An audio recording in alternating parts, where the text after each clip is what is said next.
સુંદર દેખાય છે લાયાનું બે ઘડી વર્ણન કરો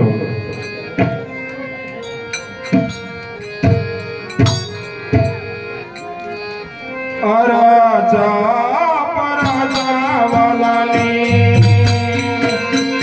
સ્વામીઓ